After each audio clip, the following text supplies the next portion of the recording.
Schools बहुत attractive institution बन गया है। उसमें अट्रैक्ट करने वाली चीज़ें होती हैं कि हमारे स्कूल में ये भी होता है, हमारे स्कूल में वो भी होता है, क्योंकि फ़ीस मोटा है।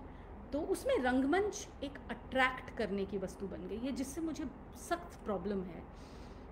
क्योंकि ऐसे कई बार मैं भी ऐसी चीज़ों में उलझ चुकी हूँ।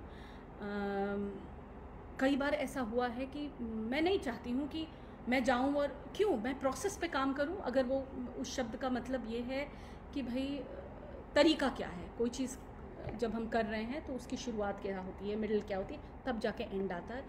तो 2 दिन के कार्यशाला में, 4 दिन के कार्यशाला में, इवन 7 दिन के कार्यशाला में आशा ये रहती है कि नाटक करें हम। तो मैं शुरू में जब मैंने बताया कि 2000 में, तो मुझे तो करना था, तो मैं इसको चैलेंज की तरह लेती थी। मैं बिल्कुल मैं ये सोचती थी कि नमस्ते कन्हैया, नमस्ते।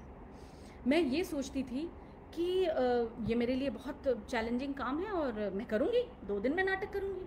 और उस समय तो छोटी थी, ऐसा कोई असिस्ट करने वाला भी नहीं होता था। तो मैं पागलों के जैसे 2 दिन में नाटक करती थी। अब वो जो 2 दिन में अगर कोई व्यक्ति नाटक करता है या 4 दिन में नाटक करता है, तो खुद में तो जो प्रेशर है वो है ही। आप सोचिए उन बच्चों पर कितना प्रेशर डालते हैं। और 2 दिन में मान लीजिए 10 किरदार हों, 12 किरदार हों, तो फिर भी आप कुछ कर सकते हैं कि भाई कट टू कट आप उस पर काम कर रहे हैं।